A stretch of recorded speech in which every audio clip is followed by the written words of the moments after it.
น้ำเปล่าบ่ฮะมาเข้ามาห่มกันได้กินน้ำเย็นนี่สิให้ซิวกินนี่เช้าเมื่อจักหน่อยกินน้ำเย็นนี่ เบาลี่กำลังมาน้ำหลังไปซื้อน้ำเย็นมาตอนว่ามาหลายคนนี่นี่นั่งได้ว่าเตียงนี่ฮ่าตะ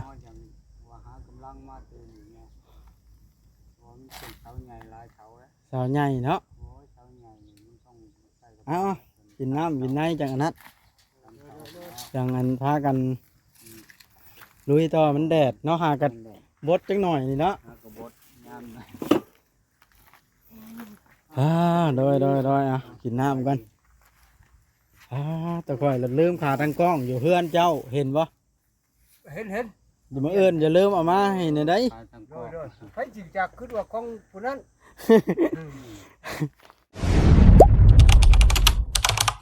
อย่าลืมกดติดตามเพื่อเป็นกำลังใจให้ผมด้วยนะครับทุกคนขอบคุณมากๆครับนะพี่น้องไอ้เดี๋ยว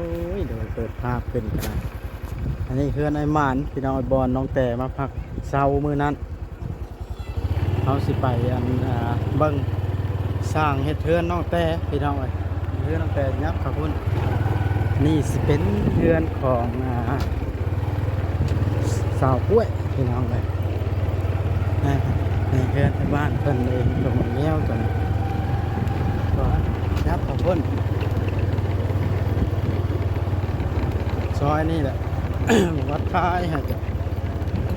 ถ่ายแต่เฮือนไอ้มานเข้าไปเลยพี่น้องเลยเป็นในบ้านเป็นบ้าน นี่สิเป็นเฮือนสาวนางเพื่อนเก่าน้องแต่โค้งกับมาพี่ เพื่อนลุงวันชัยเป็นไงปันสวัสดีนี่เพื่อนสาวอันนั้นเพื่อนสาวเทืองพี่น้องเลยฮอดแล้วบ้านฮอดแล้วสร้างคนมาจากคนกันเนาะมาเบิ่งกันนะ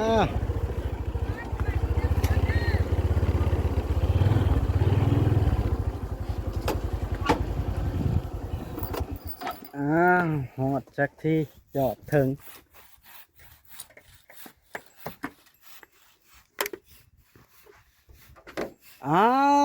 สบายดีเด้อ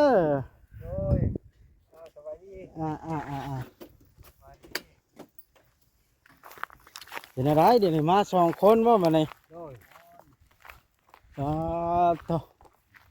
บากได้จากเช้าแล้วหากได้3 เช้ามาจะได้จึงมา2 คนนึงอันนี้มา2 คนแล้วเพิ่นให้มา2 คนก่อนเพิ่นว่าฮอดจังเอาหลายคนเช้าก่อนบากเช้าก่อนเนาะ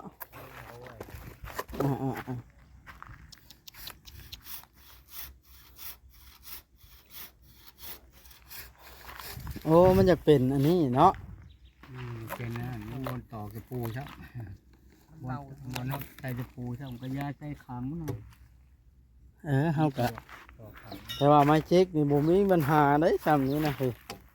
เนาะอายุบ่ยืนตายก่อนเป็นไรอันเกียนเอาจ้างไม่ใช้เกียนนะยังบ่มีเลยยังบ่ได้เกียนซ้ำแต่ว่าถ้าเจ้าแทกแต่ปลายลงมาบ่ตะกุกแล้วเอาตะกุกมาขึ้นมาถึงตัวใดมันเรือแล้วก็เอาเลี้ยงคือตัวนั้นตัวเงาเลี้ยงจังตัดสุดเลยเสาตัว4 เมตรตัว4 เมตร5 เซนก็มีตัว4 เมตร 10ก็มีเป็นได้พักกินน้ำหรือว่าเดินเนี่ยมาเนี่ยกินไปไว้นี่แหละเพิ่นซื้อให้เด้โอ้ซื้อให้กินน้ำเปล่าบ่มาเข้ามาห่มกันได้กินน้ำเย็นนี่สิให้ซิวกินนี่เช้าเมื่อจักหน่อยกินน้ำเย็นนี่ เบาลี่กำลังมาน้ำหลังไปซื้อน้ำเย็นมาตอนว่ามาหลายคนนี่นั่งได้ว่าเตียงนี่ อ่า ย่อ ตะ อย่างว่าหากำลังมาตื่นอย่างเงี้ยเพราะมันเป็นเสาใหญ่หลายเสาแล้ว สาวใหญ่เนาะ โอ้ยเสาใหญ่นี่มันต้องใส่กับ เอากินน้ำกินในจังอันนั้น ตามเสาแล้ว จังอันพากันลุยต่อมันแดดเนาะหากันบดจังหน่อยนี่เนาะ หากระบดยามนะ โดยอ่ะกินน้ำกันตะข่อยลืมขาตั้งกล้องอยู่เพื่อนเจ้าเห็นบ่ เห็น อย่ามาเอิ้นอย่าลืมเอามาให้ในได้ ตายทั้งพ่อใครจิจักขึ้นว่าของผู้นั้น ข่อยลืม เฮ็ดอยู่ เราได้ถือเอาบ่าเลย มาเอ้าว่าของไผเพิ่นเงียนดีได้ก็หักนี่บ่ยันบักน้อย โอ้ยว่ะ เป็นไว้ทางนะบ่ซ่อนไว้ เก็บไว้แล้วบ่ โน่นเก็บไว้ได้ เป็นให้มันกินข้าวกินน้ำแล้ว กินแล้ว ฮะ กินแล้วกินกับ หาตั้งกล้องโอ้ยเฮ็ดเบดมือมันนี่ในช่องสิบ่แล้วดอกเนาะบางนะ แม่ มันหลายเช้ามันเริ่มค่ำแล้ว มื้ออื่นมื้อนี้ก็สวยเติบเลยถ้าเพิ่นโต เจ้าของเพื่อนหลังนี้เพิ่นไปใช้นะ บ่เห็นนะ เจ้าเพิ่นก็อยู่เช้านี่ เนาะมาบ่เห็น อืม เดี๋ยวหาบอลพาแต่8โมงค่ะ จะมาฮอดแต่8 โมงพุ่น บ่มีบอลลงสิไปทางไหนบ้านโทรหาเช้ายุ้ยบ้านสิยุ้ยโทรบอกเพิ่น ยุ้ยก็จะไปว่าเพิ่นยังข่าวเวียกเห็นอยู่ในคลิปว่า ว่าแต่งแก้แต่งหยังนะ แต่ วะ แก่ เจ้าก็เบิ่งคลิปข่อยลงนะบ่ แม่น แม่นละว่าสิแต่งแก้ก่อนแล้วสวายเพิ่นจึงมาเด้แก้นั่นก็ได้แล้วก็เลยให้เปาลิแล่นมาก่อนนะมาเนาะเพิ่นมาแล้วเพิ่นก็เมื่ออีกหน่อยเพิ่นก็มาอีกแล้วนี่ แต่แก่แล้วเราบอก แล้วล่ะเพิ่นก็บ่ได้อยู่ถ่ายให้เบิ่งซับน้ำแต่งข่อยก็บอกให้ชวนไปเวียกบอนอื่นก็เลยไปเพราะว่ามันสายได้กันอยู่ท่าเพิ่นถึงมาเนาะเป็นไดคาดว่ากำหนดได้บ่ รถเฮ็ดอันนี้บ่ ให้ถาม ทางใหญ่บ่นะ ทางใหญ่เพิ่นว่าจักสิกำหนดแบบไรเนี่ย กำหนดเวลาจักมือนะ โอ้เฮาย่อกันก่อน ย่อขึ้นเบิ่งก่อนจังเว้าได้บ่ ย่อตั้งเรียบร้อยก่อนมือย่อต้องเอาไว้มาก่อนได้ เอาไม้บ่ บ่เพราะว่ามีจ่ายเด้ เขาสิง่ายไม่ เพราะว่า มี พังลูกสาวสิ้นนะ อืม มันบอกว่าให้พังเลย มียางติดรถ3โตมาใส่หามง่ายพุ่นละง่ายไปไว้ เอามา ตั้งบ่อนได้นี่ เพิ่นว่าออกมาหาเม็ดแต่ละขามคือต้นนั่นพุ่นละ เพิ่นว่าสิเฮ็ดเรือนครัวเด้ มาหาเม็ดหาเม็ด จักสิเบื้องนี้จักสิเบื้องนั้น เราออกจากแดน5 เมตรแต่ละข้างเนาะบ่ได้พักเลยบ่ พัก พักก่อนนี่แหละมันแดดเอาเขาน้อยนึง นอนเนาะ มันเขามันเอาผักก่อนได้เอาไปอีก นี่ก็ฮักกะมานี่เป็นหลังนี่ใส่เสาบ่นี่ นี่บ่ แม่ มัน ฮักกะมา ให้กันเฮ็ดได้คือมาถึก เด็กถามผู้อยู่ดอกอันบอนเขาเจ้าตัดผมบ่มีแหวนใหญ่ๆดิ อืม ถามผู้นั้นว่าไปซื้อเลยว่ะ นี่ก็ไปสุดเลยบ่เพิ่นว่า แม่นบัดมาบัดผู้นี้ว่าเฮ้ยเสากองทิ้งอยู่ จะมาเห็นอันนี้บ่หรือบ่แม่นเห็นอยู่เพิ่น แม่นนี่จอดรถนี่ก็แน่นว่าโอ้ยได้ใช้บ่เสาเลี่ยมบ่ เสาไปที่แล้ว บ่ได้เสารอได้ ตัวนั้นน่ะ เบาดีเราแย่งอยู่นะเสาเนี่ยผมใหญ่ดูโคตรเราอะเราท่วงอยู่ในเคยทำอะแล้วดำๆมาเด้จังมันไหม้อะไม่เชื่อผมไหม้ แม่น ไม่ไหม้ ไม่จิกก็เหลวหรือไม่เชือกบ่ เบิ่งคือไม่สิ นั่นล่ะ แกนมันคือว่าดำ เฮ็ดไปน้ำพักผ่อนไปน้ำเฮ็ดหลายๆช็อกได้แดดเนาะ แม่นแหละโคตร บ่ได้เช่าห่มเพื่อนแม่ตุ๊กแก้วเนาะ โดย โอ้ยมาคู่มือชามแล้วเพื่อนบ่มีเตียงนั่งเนาะ แม่น มานั่งขี้ดินแบบนี้มันร้อนบ่เห็นอื่นเนาะมานั่งเตียงมาเท่าแก้วนี่ อืม บ่เฮิงแล้วก็ฮักแล้วเตียงอันนี้ อยู่เราก็ให้โอ้แล้วเนี่ย แกมันได้ใช้เนาะบัดนี้ บ่ให้ ปืน โยก เพิ่นว่าเพิ่นสิเอาผ้ามา ผ้าอันกันแสงผ้าบาดเนาะ เขาก็แท เอง อ ก็ ข้า ได้ งข้างเลยจังได๋ผ้ากันแสงมันยังบ่เฮาผ้าบาดเด้ผ้าบาดเราฝนตกก็ลบได้เนาะ โดย ก็อย่างผ้ากันแสงฝนตกมันยังหัว แม่น ได้สารแล้วเราเอาไปนั่งสวยเอาดีว่าเอาไปนั่งรถตัดก็แก้วก็ได้ว่า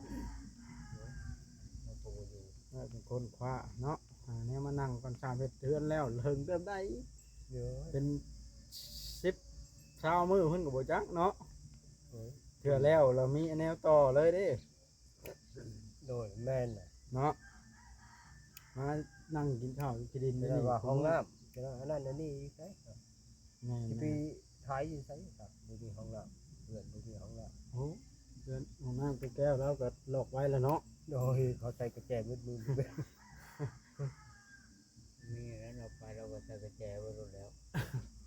โอ้เข้าดูก็เกรงใจหมูห้องน้ำหมูเนาะ แม่นแม่น หรือว่ากองน้ำนี่ยังบ่ได้มีเลยเนาะน้ำบาดาลตัวนี้ ตัวนี้มันใช่ยากเนาะ ตัวนี้กองน้ำดินตัวนี้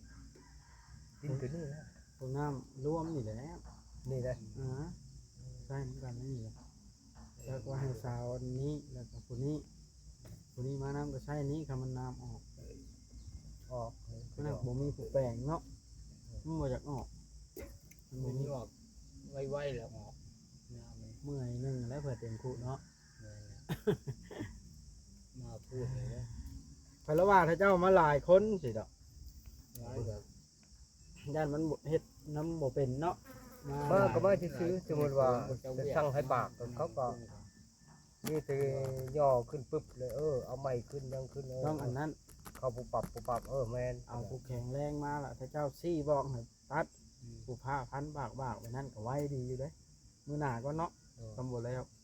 มื้อนี้สูงสุดนี่สิได้แต่6เสาดีๆบ่ได้ฮอดซ้ำอันเก่าค่อยว่านะ 11 โมงเลยฮอนนี่ก็มา11 โมงแล้ว แล้ว ช่วยเติม ว่า นะมัน มันว่าแล้ว อยู่ ตอนเช้า นั่งขาอยู่นอก แล้วตอนเช้าเขาก็ตีฟังเลยคุดขุมเลย แทกเทตีนข้างแน่บ่ บ่ จะใส่ได้เอาปูนมาเด้อ ปูนว่าตั้มขึ้นในท่อปูน ถอกปูนใส่มันจะ ใน ได้ ข้ามเสาเลย พังตื่นเด้เขาจะได้ตารางสูงเด้ เอ่อ เข้ามาฮะ คันน่ะเพิ่นสูงมันก็อยู่เย็นเนาะทำเพิ่นเจ้านะครับพอดีเนาะ โดย คันเฮาก็เพิ่นพร้อมกับคักอีก ครับ เป็นเฮือนทางชั้น เดี๋ยวเขาอันนั้นเดี๋ยวเขาดูเพื่อนดูน้ำมันก็ผมเป็นไรเติม เจ้าก็บ่ได้พาวอันเฮ็ดให้ใส่นาหรอวะ ไป พระเจ้าแล้ว บ่ เฮ็ดจนไปเรื่อยๆเนาะ โดย อืม มีเขามีหน้า กายหมดไปซอยเขา ปล่อยเที่ยวเฮ็ดอ้าว เห็นเนาะมันจำ ก็จะเอาล้อสลิงมาเขาว่าไปกวนอีอันนี้ไข่ แล้วขี่รถหยังใช่มาร ถจักรคน จักแดง ว่าจะเอาสลิงมา จะเล่นแก้เครื่องได้หลายเนาะ โดยเก็บอันนั้นเก็บอันนี้ใส่เขาเลย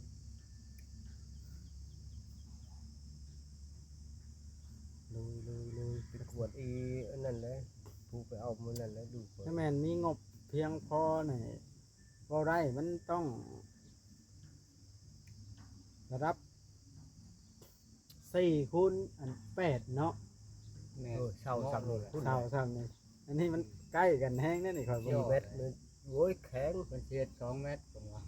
เขาห้องละ2 เมตร เดี๋ยวนั้นตามใจผู้ใหญ่เพิ่นเด้แหละแต่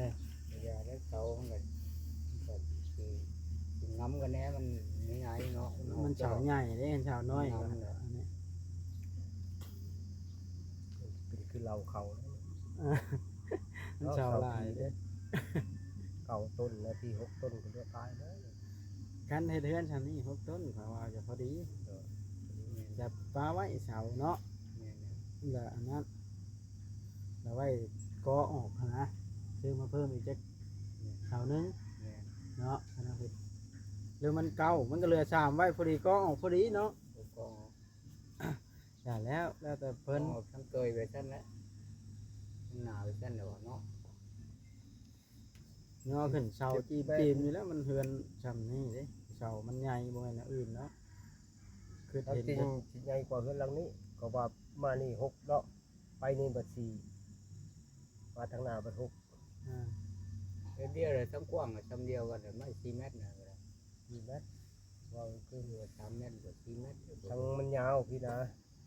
ยาวมาหาเขาไปแล้ว เอาลุยแนวใดก็ได้ตามคำสั่งเพิ่นมักแนวใดเฮ็ดรถให้มันสุดฝีมือเฮา เออ เนาะ เออ ถือว่าใหญ่ได้เสาใหญ่แฮงเนาะ เสาเลย เราเรียกว่าเจ้าคือเป็นมาให้ว่ะฝากไว้นี่แหละ มาเกียนหรือว่า มาบากตัวใหญ่แล้ว ลำบากปากบ้านมันน่ะ บากกับบากลายอันเร็วๆนะบันไดก็ตัดแม่น่ะอันนี้ไผ่ปุ๊บเอาสิใหญ่ต่อบ่ปุ๊บ ไผนะบ่ไก่ได้ ยัน ก็ต่อเขาก็ต่อมาคือกันลำไผแห้งไผบ่ถึง นั่นแหละ กันเฮาบ่ดึงตรงไปพุ ไปเพื่อนผู้บ้านนี่เนาะ มันไปต่อแต่เขาชายไผเขาก็น้อยอยู่แล้วเด้มันสิไผบ่ถึง เขาบ่อยนี่ไหนเขาบ่อยกันไฟน้อยไปเจอเขาบ่อยตัดยันสายไฟมันใหม่ คันยิงตรงไปใช้เฮือนผู้บ้านรถน่ะได้มันไก่บ่ได้ลื่นกันเด้เนาะ แม่น ความหัวเดียวอันนั้นก็ได้ รถอยู่เนาะเป็นก่อพุ่นนะก่อใส่ไฟเนาะ ก็คือว่าบ่ธรรมดาเนาะ ไปได้ตัดมือเอาใช้เวลาน้อยนึงแล้วแม่นบ่ อือ มันบ่ได้ใส่ด้วยไฟฟ้าเด้ใส่ด้วยแห้งเด้ เรือนชาวเทืองนี่บ่มีคนอยู่บ่บ่เห็นไผบ่ ใส่กระแจง อ๋อ เรียนด้วยกัน เจ้าเมื่อยแล้วลุยแล้วได้บาทเนี่ยบ่ได้ให้ค้าข่อยได้ข่อยก็สิเบิ่งเลยยันแต่เจ้าเมื่อยห้องมากินน้ำเย็นซื่อๆดอกข่อยก็ได้ ห้องก็ได้ถามต่ออีก ลุยต่อมาเอิ้นนี่นะใดก็บ่ให้ลืมได้ โดยบ่ลืม หาเนี่ยเห็นว่าก็ได้ข่อยคันสิไปเอา กับของครูนั้น คิดว่าของเบาลี่บ่ บ่แม่น คิดว่าของพวกมันไปน้ำเมื่อวานนี่ ไผบ่ คำไพ่น่ะบ่บ่ของค่อยข่อยถือขึ้นนั่งกินข้าวเมื่อวานนี่แหละอันนั้นเด้ ลืมซ้ำโอ้ย โอ้ไม่แดงเนี่ยตัวนี้เนาะหรือจิกคือกัน แดงตัวนี้ ผักแห้งตัวนี้เนาะแต่คันได้แบบนี้เบิดนะ ทางเขานี่หม้อเลยแหละ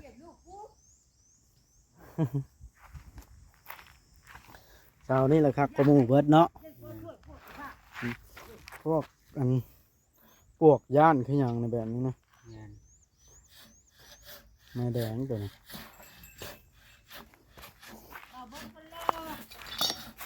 นี่ได้เนาะมันไม่จิกเด้อันนี้นะ ไม่ที่บ่รู้เชื่อ จิกได้ข่อยว่า ถามว่า ไม่เชือกมันต้องดำไหมอันนี้แดงไปเบิ่งว่าเหงามันไม่จิก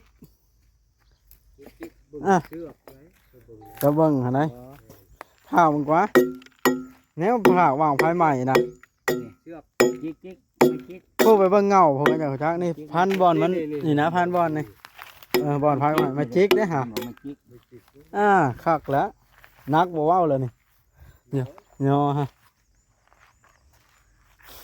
จิกเบิดนะมีไม้แดงปนตัวเดียวนั้น จมไม่ได้เลย ไม้หังบ่น้ำเจ้านั่งนี่ แม่น มีหังตัวนี้ ในทางกุกเดียว อ่า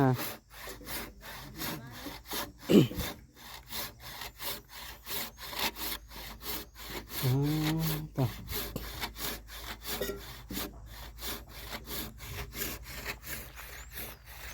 วันไหนแม่ตู้ปันสิสิได้เพื่อนบ้านแล้วเจ้าบ้านนี่เป็นไหนมาได้กินข้าวกินน้ำกับหยัง โอ้ยบ่มีแล้วย่าเอ้ย พากันมาได้ใช้คือว่าบ่อยู่บนเมืองสร้างเพิ่นว่าบ่เห็น เป็น ไปเลี้ยงงัว เลี้ยงงัวอีกแล้ว ไปเลี้ยงไม่สิหยังเอาเพื่องมาให้แล้วก็แล้วละงัว เบาที่เพิ่นไม่ได้มาบ่เบา มาเดี๋ยวหน่อยเพิ่นก็มาละ อันคือว่าเบาที่คนรอดได้คือว่า รับเลี้ยงครับว่างัวนี่ โดย โอ้ เลี้ยงลูกมัน ปีหน้าขน้อยก็ช่องเลยยาขน้อยขี้ค้านปีหน้าขน้อยก็ช่องละ ว่าจุดนั้นแหละคือก็ได้ว่าสักพักเลยเรียกแล้วเบ้าขึ้นรถก็จะเงินมาให้ดอกไปแล้ว คันเลี้ยงแล้วเทื่องัวเขาตาพากไว้เป็นโทษได้คันดวงเฮาบ่ดี อันนั้นอันยาเลยอันคนตะวันตะลุงพูดมาให้เลี้ยงหลานมัน นี่ได้ แต่ขน้อยว่าอันปีหน้านั่นขน้อยว่าเป็นได้ขน้อยว่าจากส่งปีหน้า ส่งมันได้ลูกกับบ่ทันได้ปันกันแล้วมันให้ก็ได้ตัวเดียวเนาะต้อง2 ปีจังได้พุ่นละโตส่งทุนแล้วก็กำไรปันกันหลับเลี้ยงปีหน้าจังส่งมันก็บ่ได้จักโตแล้วเจ้า ก็จับเรียกพี่แล้ว เอาบริพีแล้วกระโทรเอาเงินน้ำมันแล้วมันบ่ได้ลูกเทียดได้ไหนจ้ะ ไว้เลี้ยง2 ปีมันก็ได้ปีละลูกละใจเย็นๆบ่ได้หาเอาไปหาเลขเข้าบ่หน่อไม้เจ้าฮะอ้าวจงไว้หยังมันสิฮอดยามหน่อไม้อีกล่ะเอาไปหาเลขเข้าหรอวะมันเริ่มฮอดยามหน่อไม้อีกแล้วได้นี่ฝนตกบ้านนี้เขาบ่กินได้หน่อไม้ถง ไปก็ไปเรื่องเลยแล้วก็เป็นเขาเก้เลย อีหยังอันนี้กล้วยต่ำบ่ ก็ค่อยอัน กล้วยบ่มกินนี่ โดย นึกว่ากล้วยชะนีต่ำฉันดอกเอาพี่น้องไอ้บาทนี่คลิปนี้สิได้จบคลิปลงซ้ำนี้ก่อนให้ทางพอลุงทั้ง2ลุงเพิ่นจัดการลุยวากวีกอยู่ก็เป็นบาปไว้อันใส่อันนั้น ทั้งบาปทั้งปอกเปลือกมัน เอา ใส่ต้องกันนะ ปอกเปลือกพร้อมบากพร้อมเนาะเอาลุยใครกว่าอันบ่มีอันงานเฮ็ดเนาะ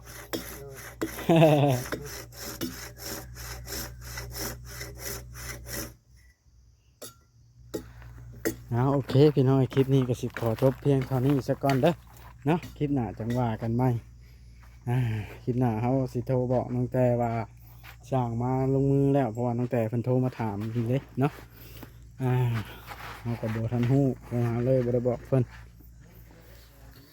โอเคพี่น้องเอ้ย